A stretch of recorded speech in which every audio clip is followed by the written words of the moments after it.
स्वागत है। मैं जूली हाजिर हूँ देश और दुनिया की ताजा तरीन खबरों के साथ। सबसे पहले नजर डालते हैं आज की प्रमुख खबरों पर। जेएमएम के ट्वीट से सियासी हलचल तेज।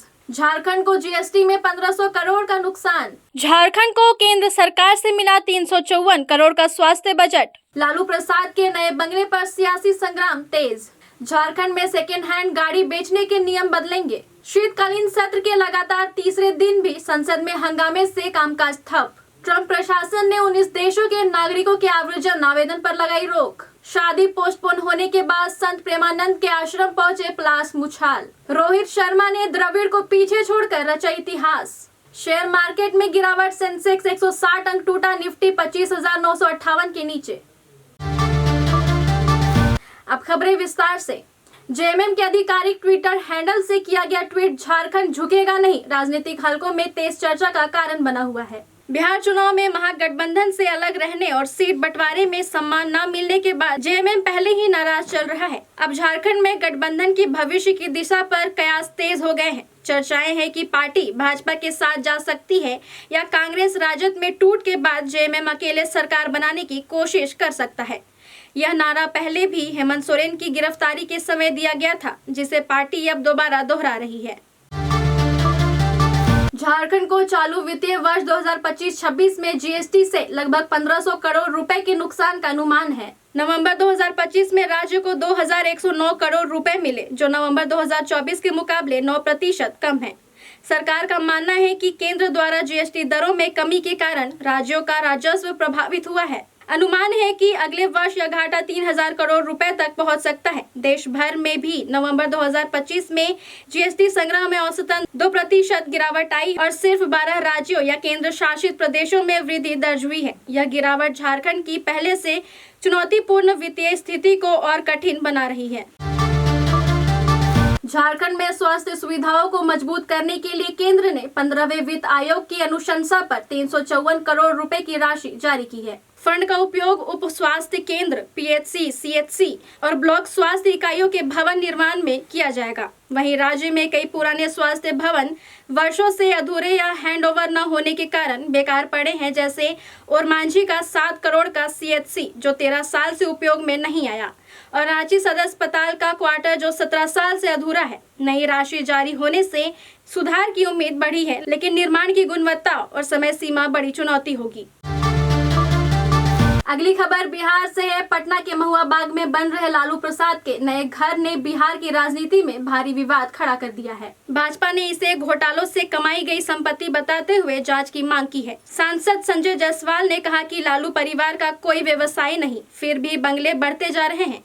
जदयू ने भी आरोपों का समर्थन किया। वहीं आरजेडी ने पलटवार करते हुए कहा कि भाजपा पहले अपने नेताओं की संपत्ति का हिसाब दे। कांग्रेस ने भी कहा कि आरोप लगाने से पहले भाजपा जदयू अपने विधायकों की संपत्ति देखे। बंगले की तस्वीरें वायरल होने से मामला और गरमाया है।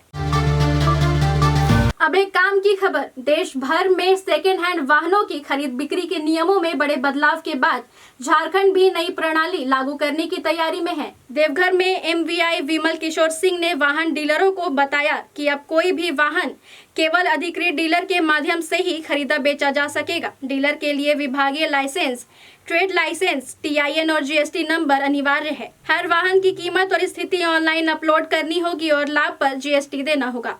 नई व्यवस्था से फर्जीवाड़ा, दस्तावेजी विवाद और गलत मूल्यांकन जैसी समस्याएं कम होंगी। नियम जनवरी के अंतिम सप्ताह या फरवरी की शुरुआत से लागू किए जा सकते हैं।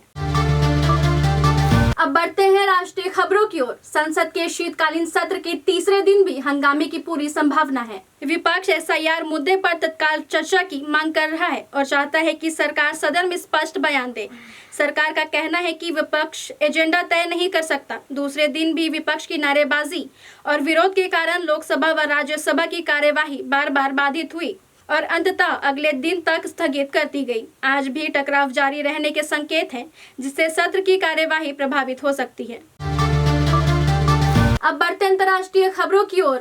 अमेरिकी राष्ट्रपति डोनाल्ड ट्रंप के प्रशासन ने 19 उच्च जोखिम देशों के नागरिकों के सभी आव्रजन आवेदनों जैसे ग्रीन कार्ड और नेचुरलाइजेशन पर रोक लगा दी है। यह कदम वॉशिंगटन में थैंक्सगिविंग के दौरान हुई गोलीबारी के बाद उठाया गया, जिसमें अफगान मूल के संदिग्ध ने 2 नेशनल गार्ड जवानों को निशाना बनाया था। यूएससीआई के नए मेमो में कहा गया है कि 20 जनवरी 2021 के बाद प्रवेश करने वाले सभी प्रवासियों की पुनः समीक्षा और संभवतः दोबारा साक्षात्कार जरूरी होगा। प्रतिबंधित देशों में Afghanistan, Iran, Yemen, Libya, Somalia, Haiti आदि शामिल हैं। आलोचकों ने इसे कठोर और सामूहिक सजा समान बताया है। अब आपको ले चलते हैं मनोरंजन जगत में। म्यूजिक कंपोजर पलाश मुछाल और क्रिकेटर स्मृति मंदाना की शादी 23 नवंबर को होनी थी, लेकिन स्मृति मंदाना के पिता की तबीयत अचानक बिगड़ने के कारण समारोह पोस्टपोन कर दिया गया। इसके बाद पलाश की तबीयत खराब हो गई और वे अस्पताल में भर्ती हुए।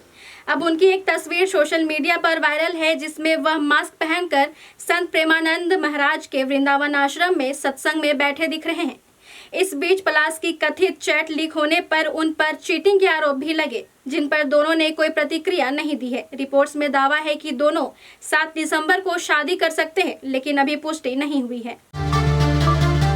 खेल की दुनिया की बात करें तो इंडिया वर्सेस साउथ अफ्रीका दूसरे वनडे में भले ही रोहित शर्मा सिर्फ 14 रन बनाकर आउट हो गए, लेकिन उन्होंने भारत में इंटरनेशनल क्रिकेट में एक बड़ा रिकॉर्ड अपने नाम किया। रोहित ने भारत में खेले गए इंटरनेशनल मैचों में कुल 9005 रन पूरे कर लिए, जिससे उन्होंने राहुल द्रविड़ को पीछे छोड़ दिया।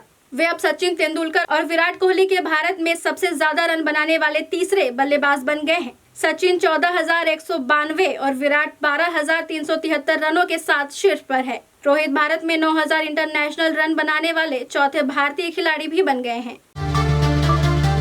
अंत में बाजार और कारोबार की बात। आज भारतीय शेयर बाजार फ्लैट शुरुआत के बाद कुछ ही मिनटों में गिरावट की गिरफ्त में आ गया। सेंसेक्स मामूली बढ़त के साथ 85,150 पर खुला, जबकि निफ्टी 25,004 पर हल्की कमजोरी के साथ शुरू हुआ। शुरुआती बढ़त टिक नहीं पाई और दोनों इंडेक्स लाल निशान में फिसल गए। सेंसेक्स लगभग 160 अंक टूटा और निफ्टी 25,558 के नीचे चला गया। टीसीएस, एक्सिस बैंक, रिलायंस और एसबीआई टॉप गेनर रहे, जबकि टाइटन, ट्रेंट और एनटीपीसी में गिरावट रही। मंगलवार को भी बाजार में गिरावट देखी गई थी। विशेषज्ञ वैश्विक संकेतों और निवेशकों की सतर्कता को उतार चढ़ाव की वजह मान रहे हैं।